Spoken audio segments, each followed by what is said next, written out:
नमस्कार, आपका बहुत बहुत स्वागत है आरएन टीवी नेशनल में और मैं हूं आपके साथ वर्षा शर्मा और रुक करेंगे मध्य प्रदेश की खबरों की ओर। उज्जैन में मुख्यमंत्री डॉक्टर मोहन यादव के मुख्य अतिथि में महाकाल महोत्सव का शुभारंभ किया गया। ये कार्यक्रम त्रिवेणी संग्रहालय उज्जैन में आयोजित किया गया, जहां धार्मिक, सांस्कृतिक और आध्यात्मिक वातावरण देखने को मिला। शुभारंभ अवसर पर मुख्यमंत्री डॉक्टर मोहन यादव ने भगवान महाकाल के प्रति श्रद्धा व्यक्त करते हुए कहा कि उज्जैन को सांस्कृतिक और आध्यात्मिक पहचान देश विदेश में विशिष्ट है। उन्होंने कहा कि महाकाल महोत्सव जैसे आयोजन न केवल धार्मिक आस्था को ऋण करते हैं, बल्कि उज्जैन को एक प्रमुख आध्यात्मिक और सांस्कृतिक केंद्र के रूप में स्थापित करते हैं। कार्यक्रम के दौरान विभिन्न सांस्कृतिक प्रस्तुतियां दी गई और महाकाल की महिमा का गुणगान किया गया। महोत्सव में बड़ी संख्या में श्रद्धालु, कलाकार और गणमान्य नागरिक उपस्थित रहे। आयोजन के माध्यम से प्रदेश की समृद्ध परंपरा को और संस्कृति को जन जन तक पहुंचाने का संदेश दिया गया।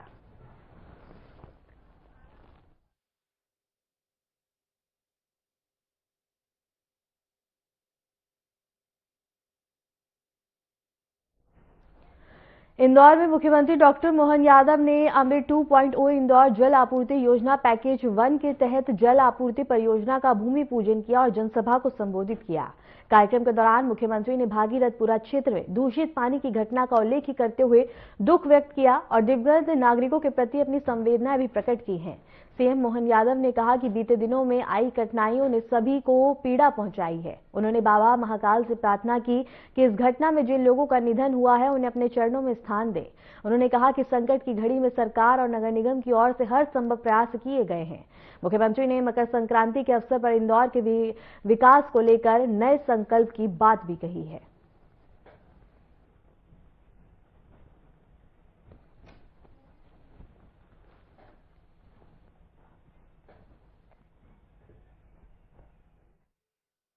शुभारंभ के अवसर पर मंच पर विराजमान माननीय मंत्री श्रीमान कैलाश जी साहब, इस अवसर पर माननीय मंत्री जल संसाधन तुलसी भैया, आपका भी तुलसी दल इसमें नड्डा जी के माध्यम से डला, जोरदार अभिनंदन तुलसी भैया, कैलाश जी भाई साहब।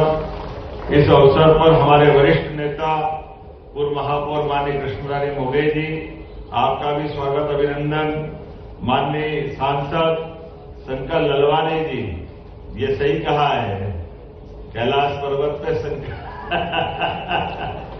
तो हमारे लिए आज के इस अवसर पर माननीय शंकर भैया, माननीय विधायक रमेश मेंदोला जी, मालिनी गौड़ जी, महिंदा आर्डिया जी, मनोज पटेल जी, मधु भैया, गोलू शुक्ला जी, सुमित मिश्रा जी, प्रताप करोसिया जी, श्रवण चावड़ा जी, जयपाल सिंह चावड़ा जी, सभी एमआईसी के सदस्यगण, सभी आगंतुक अतिथिगण, प्यारे मित्रों, भाइयों बहनों, आमंत्रित अतिथिगण, सच में मन में इस बात की पीड़ा है जिसके कारण से हमने बीते दिनों की एक कठिनाई को महसूस भी किया है, लेकिन कष्ट की उस क्षण में भी हमारे मन में हम में से जो गुजरे हैं उनके प्रति मैं बाबा महाकाल से कामना करता हूं, उनको वो अपने चरणों में स्थान दे। लेकिन ये सही है, आज मकर संक्रांति और मकर संक्रांति ये हमारे तिल तिल करके दिन बढ़ने का और रात घटने का संकल्प है। इंदौर फिर संकल्प कर रहा है आगे बढ़ने का, अपने कामों के माध्यम से विकास के मामले में लगातार जिस प्रकार से इंदौर आज पूरे देश के अंदर सबसे तेज गति से बढ़ने वाला शहर अगर कोई है तो इंदौर है। मुझे इस बात की प्रसन्नता है जिसके कारण से इंदौर ने अपनी एक पहचान बनाई है, पूरे प्रदेश को इंदौर पे गर्व है। मुझे इस बात की प्रसन्नता है जब यहां विकास के मामले में आज हम कोई बात की शुरुआत कर रहे हैं तो सच में विकास के मामले में इंदौर में हम कई जिलों में इस बात पे इस तरह से रखते भी हैं कि इंदौर ऐसा शहर है कि हर एक कोई जिला इंदौर बनना चाहता है, पूरे प्रदेश में एक आकर्षण होता है। ये लगातार सब तरह से हमारे नेतृत्व की मेहनत, लगातार संघर्ष का परिणाम है। लेकिन ये बात सही है, कठिनाई के दौर में कठिन होता है, वो दौर भी हमको याद है। इसलिए हमने कहा कि इस कष्ट की घड़ी में हमारी सरकार ने जितना बन पड़ा है, नगर निगम ने जो बन पड़ा वो सब कुछ करने का प्रयास किया। उसके साथ साथ हमारे इस पर मन के भाव में, जैसे मैंने प्रारंभ में बात कही है कि हमारे इस इंदौर शहर की शान सच में आगे बढ़ते हुए शहर की पहचान है, आगे बढ़ते हुए लोगों की पहचान है। हर कष्ट में, हर तकलीफ में उठकर खड़े होने की अपनी हिम्मत अगर किसी में है, इसलिए प्रधानमंत्री नरेंद्र मोदी जी के शब्दों में इंदौर सभी माहौल में आगे बढ़ने का नाम इंदौर, हर दौर में प्रथम ये इंदौर। और ऐसे माहौल में जब मैं आपसे कोई बात कर रहा हूं, सच में अहिल्या माता की नगरी, मालवा की शान, यशवंतराव महाराज उनके जमाने से जिस प्रकार से इंदौर ने अपनी औद्योगिक अलग प्रकार से पहचान बनाई थी, व्यापार, व्यवसाय, कुशल नेतृत्व, कला का ये नाम जिनके सभा मंडप, स्वर साम्राज्ञी लता मंगेशकर की जन्मस्थली, कितने प्रकार से इंदौर को याद किया जाए। और उतने में भी ये नर्मदा की जो बात चली वो सही है। मालवा के अंदर नर्मदा को लाने के लिए कितने प्रकार के संघर्ष हुए। और ये भी बात मैं जवाबदारी से कहना चाहूंगा, ये बड़ा दुर्भाग्य का पक्ष भी है। कांग्रेस के लोग आपदा में से अवसर केवल राजनीति के लिए ढूंढते हैं। मैं इस बात की उनको एक तरह से ताकीद भी करा था, भाई हमने इस कठिनाई के दौर को महसूस किया है, संवेदना के साथ महसूस किया है, लेकिन आप अगर लाशों पे राजनीति करने आओगे, इंदौर बर्दाश्त नहीं करेगा, कोई बर्दाश्त करने वाला नहीं है। आपको इस आगे बढ़ते शहर के विकास के मामले में अगर आपने आपदा में से अवसर ढूंढ करके राजनीति का रास्ता ढूंढा तो ये वाकई कतई उचित नहीं कहा जा सकता। सकारात्मक विरोध करो, विपक्ष की आवाज विपक्ष के तरीके से रखो, हम सब उस बात से सहमत हैं। लेकिन अगर आपने बात निकाली तो बात दूर तलक जाएगी, इससे कोई बच नहीं सकते। कांग्रेस इतने पाप है तुम्हारे सिर पे कि सिर के बाल कम पड़ जाए, इतने पाप कांग्रेस ने करे इस देश और प्रदेश के साथ, सदैव उस प्रकार से व्यवहार किया। हम इस बात को दोहराना नहीं चाहते, लेकिन बड़े दुर्भाग्य के साथ कहना पड़ेगा। आज जब हम बात कर रहे हैं तो हमारे अपने विकास के मामले में कर रहे हैं। इंदौर आगे बढ़ने का संकल्प ले रहा है और इंदौर के आगे बढ़ने के संकल्प में जब हम आगे बढ़ते हैं तो आज अपने इसी इंदौर के अंदर नर्मदा के पानी को लाने की हिम्मत, नर्मदा के पानी को मालवा तक लाने की हिम्मत, ये नर्मदा वैली का पूरा डैम बना तो उस समय था जब जनता पार्टी की सरकार थी, लेकिन लंबे समय तक कांग्रेस की सरकार रही। कांग्रेस ने पूरे मालवा निवाड़ को नर्मदा जी का एक बूंद जल लेने के लिए तरसा करके पूरे किसान का, व्यापारियों का, नगर का, गांव का, सबका विकास अवरुद्ध करने का काम किया।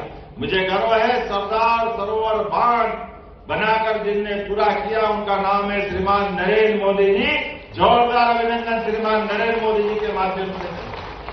और नरेंद्र मोदी जी के बाद हमारी सरकार साध्वी उमा भारती, बाबूलाल जी गौर और शिवराज सिंह जी चौहान के बाद कहां 7.5 लाख हेक्टेयर का सिंचाई का रकबा था, आज हमारी सरकार को मिला के 56 लाख हेक्टेयर का सिंचाई का रकबा अगर हुआ है तो हमारी सरकारों के कारण से। कांग्रेस के शासनकाल में उस दौर में वो पानी दे सकते थे।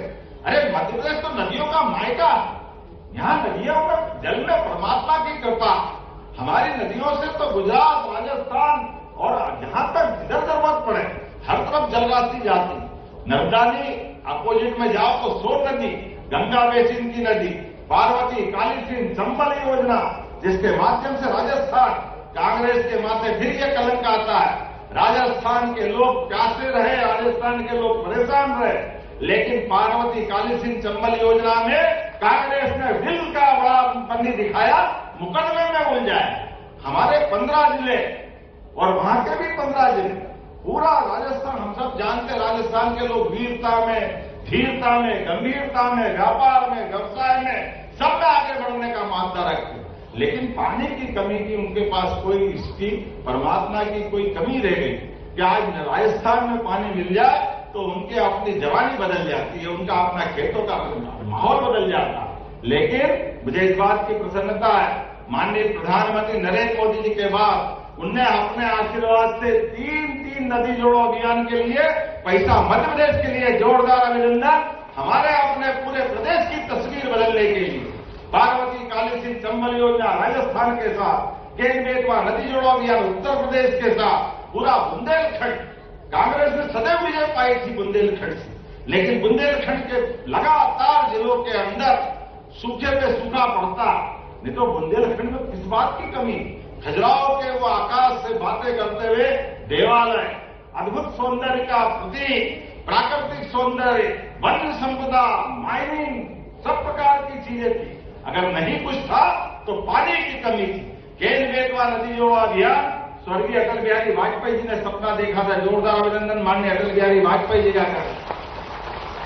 भारत रत्न अटल बिहारी वाजपेयी जी ने कहा था, इस प्रदेश में, देश में परमात्मा की कृपा से एक नदी में बाढ़ आती है, दूसरी नदी सूखी है, नहर डाल के मिला दो, इसका पानी उसमें डालो, दोनों पानी से सब क्षेत्र आनंद में हो सकते हैं। लेकिन दुर्भाग्य के साथ कहना पड़ेगा, ये कांग्रेस के बड़े नेता जयराम, रमेश से लेके सारे लोग कहते रहे पानी आ नहीं सकता, ये अप्राकृतिक बात कर रहे हो, ये हो नहीं सकता, पता नहीं कितने प्रकार से बात। मुझे इस बात की प्रसन्नता है, ये सारे नेता भी है दिल्ली में, लेकिन इनके सबके बीच भी केन बेतवा नदी जोड़ो का 1 लाख करोड़ रुपया माननीय मोदी जी ने मंजूर किया है। ये उत्तर प्रदेश और मध्य प्रदेश के लिए वरदान साबित होने वाला। नदी में पानी आ जाए। रहीमदास जी ने कहा, रहीमन पानी राखिए, बिन पानी सब सूर, पानी गए न उबरे, मोती मानस चूर। ये जो चेहरे का पानी हमारा, जैसे मोती का पानी उतर जाए तो चेहरे का उसी प्रकार से नूर पर प्रभाव पड़ता है। ऐसा मोती का चेहरा और हमारे भाव में रहीमदास जी ने बहुत अच्छी बात कही। लेकिन आज बदलते दौर में हमने तय कर लिया है कि हमारे प्रत्येक शहर में और आगे बढ़ के जल जीवन मिशन के माध्यम से प्रत्येक गांव तक जल की राशि पहुंचा करके गांव के विकास के साथ पीने का पानी भी उपलब्ध कराया जाएगा। शहर के अंदर भी मैं आज आपके बीच में बोलने के लिए तो बहुत थोड़े से लिए आया था, लेकिन सच में पीड़ा है। और पीड़ा इस बात की है कि हमने कठिनाई को देखा, परेशानी को देखा, इसका एहसास कर लिया, उस आधार पर व्यवस्था की। लेकिन कोई इस बात के लिए हमारे लिए लगातार राजनीति करने आए, ये कतई उचित नहीं है। मैं फिर विनम्रता के साथ कहना चाहूंगा, हमारा मन तो बड़ा है, हम तो सबको लेके चलना चाहते हैं। और आज संक्रांति के पर्व पर ये बड़ी सौगात यहां दे रहे हैं और कमिश्नर यहां होंगे इंदौर के लिए, विकास के लिए, जो मास्टर प्लान की सड़कें विकास जितना भी है, आप समय कम होगा तो वर्चुअल भूमि पूजन कर देंगे, लेकिन सारा विकास का काम चलने दो। इंदौर की पहचान इंदौर और इंदौर के लोगों से है, इंदौर के हौसले से है, इंदौर के विकास से है। यशस्वी प्रधानमंत्री के आशीर्वाद से इंदौर किसी का मोहताज नहीं, इंदौर के लोग संकल्प शक्ति के धनी है। हमारा इंदौर आगे बढ़ेगा, सरकार का साथ पूरा रहेगा। एक बार फिर इस अच्छे आयोजन के माध्यम से आप सबको बधाई, बहुत बहुत धन्यवाद। भारत माता की बहुत बहुत धन्यवाद।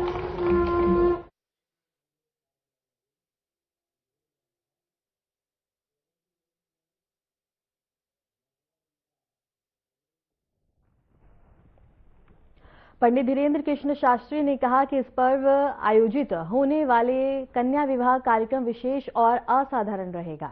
उन्होंने बताया है कि 3 दिवसीय इस भव्य आयोजन में पुत्रियों के सम्मान को सर्वोच्च प्राथमिकता दी जाएगी। कार्यक्रम में देश भर से संतों की सहभागिता भी होगी, जो इस आयोजन को और भी ज्यादा अधिक खूबसूरत बनाएंगे। पंडित धीरेन्द्र कृष्ण शास्त्री ने कहा कि इस 3 दिवसीय उत्सव के दौरान वंचित और जरूरतमंद परिवारों की पुत्रियों का विधि विधान से विवाह संपन्न कराया जाएगा। उन्होंने इसे समाज में एकता और सेवा भाव का प्रतीक बताते हुए अधिक से अधिक लोगों से इस आयोजन में सहभागिता की अपील की है। इस बार के कन्या विवाह में अभूतपूर्व बात अनेक है। इन बेटियों के उत्सव के साथ साथ संतों का समागम, 3 दिन का यह उत्सव है बेटियों का। 3 दिन के उत्सव में बेटियों की, गरीब की बेटियों को भी अपना विवाह भव्य दिव्य मनाने का हक है। वो हक देने के लिए हमने अति प्रयत्न करके हमारी पूरी मंडली ने 13 फरवरी को मंडप और हल्दी रखा है, 14 फरवरी को संगीत और मेहंदी रखा है, 15 फरवरी को 300 बेटियों का कन्यादान रखा है।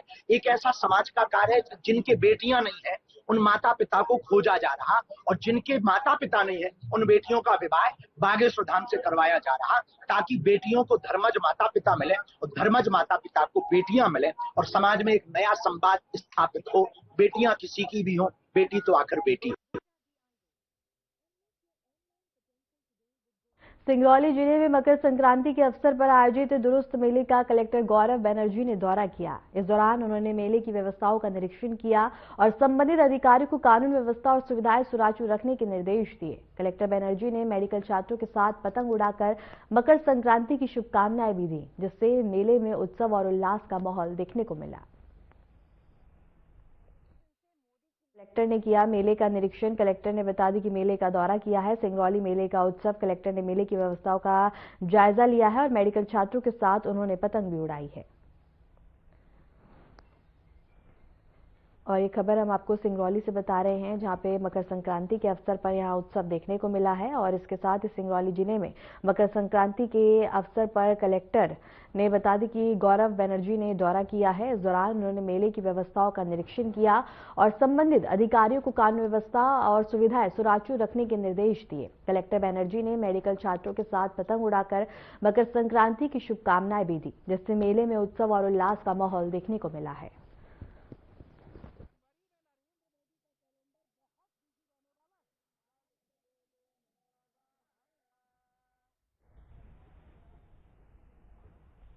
खबर नर्मदापुरम से है, जहां बता दें कि आरी गांव में बैतूल वध के लिए ले जाई जा रही 6 गांव से भरी बता दें कि पिकअप को बजरंग सेना और विश्व हिंदू परिषद के कार्यकर्ताओं ने रोका। कार्यकर्ताओं को शक होने पर उन्होंने वाहन को रोककर इसकी सूचना पुलिस को दी। जांच में सामने आया है कि पिकअप वाहन को एक नाबालिग चला रहा था। सूचना मिलने पर देहात थाना पुलिस मौके पर पहुंची और पिकअप को अपने कब्जे में लेकर थाने ले गई। पुलिस ने बता दी कि गायों को सुरक्षित स्थान पर पहुंचाया और नाबालिग चालक के खिलाफ संबंधित धाराओं में मामला दर्ज किया है। फिलहाल पुलिस पूरे मामले की जांच कर रही है और यह पता लगाने का प्रयास किया जा रहा है कि पशुओं को कहां और किस उद्देश्य से ले जाया जा रहा था।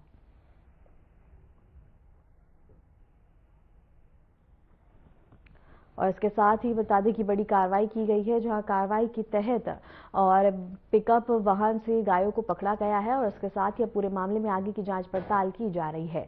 और इसके साथ ही सामने आया है कि गाड़ी को नाबालिग चला रहा था, जिसके खिलाफ संबंधित धाराओं में बता दें कि मुकदमा दर्ज किया गया है। खबर नर्मदापुरम से है, जहां बता दें कि अरी गांव में बैतूल वध के लिए ले जाई जा रही 6 गायों से भरी एक पिकअप को बजरंग सेना और विश्व हिंदू परिषद के कार्यकर्ताओं ने रोका। कार्यकर्ताओं को शक होने पर उन्होंने वाहन को रोककर इसकी सूचना पुलिस को दी। जांच में सामने आया है कि पिकअप वाहन को एक नाबालिग चला रहा था। सूचना मिलने पर देहात थाना पुलिस मौके पर पहुंची और पिकअप को अपने कब्जे में लेकर थाने ले गई। पुलिस ने गायों को सुरक्षित स्थानों पर पहुंचाया और नाबालिग चालक के खिलाफ संबंधित धाराओं में मामला दर्ज किया है। फिलहाल पुलिस पूरे मामले की जांच कर रही है और यह पता लगाने का प्रयास किया जा रहा है कि पशुओं को कहां और किस उद्देश्य से ले जाया जा रहा था।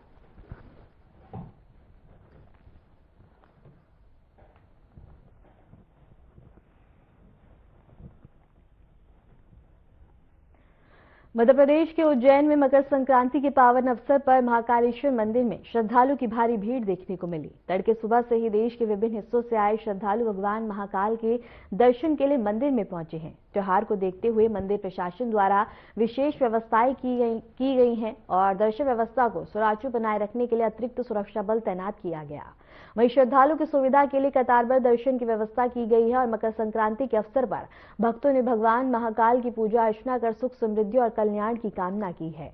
और उज्जैन से ये खबर हम आपको बता रहे हैं, जहां मकर संक्रांति के अवसर पर महाकाल बाबा के दर्शन किए हैं। महाकाल मंदिर में बता दें कि श्रद्धालु का तांता देखने को मिला है। श्रद्धालु से महाकाल धाम गूंजता हुआ नजर आया। पर विशेष दर्शन व्यवस्था की गई ताकि श्रद्धालु को कोई भी असुविधा न हो। और इसके साथ ही ये खबर हम आपको उज्जैन से बता रहे हैं, जहां महाकालेश्वर मंदिर में भक्तों का तांता देखने को मिला है। और यहाँ बता दें कि भक्तजन लंबी लंबी कतारों में लगते हुए नजर आए, जहां सभी ने बाबा महाकाल का आशीर्वाद प्राप्त किया है। मध्य प्रदेश के उज्जैन में मकर संक्रांति के पावन अवसर पर महाकालेश्वर मंदिर में श्रद्धालुओं की भारी भीड़ देखने को मिली। तड़के सुबह से ही दर्शन के लिए विभिन्न हिस्सों से आए श्रद्धालु भगवान महाकाल के दर्शन के लिए मंदिर परिसर पहुंचे हैं और त्योहार को देखते हुए मंदिर प्रशासन द्वारा विशेष व्यवस्थाएं की गई हैं। दर्शन व्यवस्था को सुचारू बनाए रखने के लिए अतिरिक्त सुरक्षा बल तैनात किया गया। वहीं श्रद्धालु की सुविधा के लिए कतार पर दर्शन की व्यवस्था की गई है। मकर संक्रांति के अवसर पर भक्तों ने भगवान महाकाल की पूजा अर्चना कर सुख समृद्धि और कल्याण की कामना की है।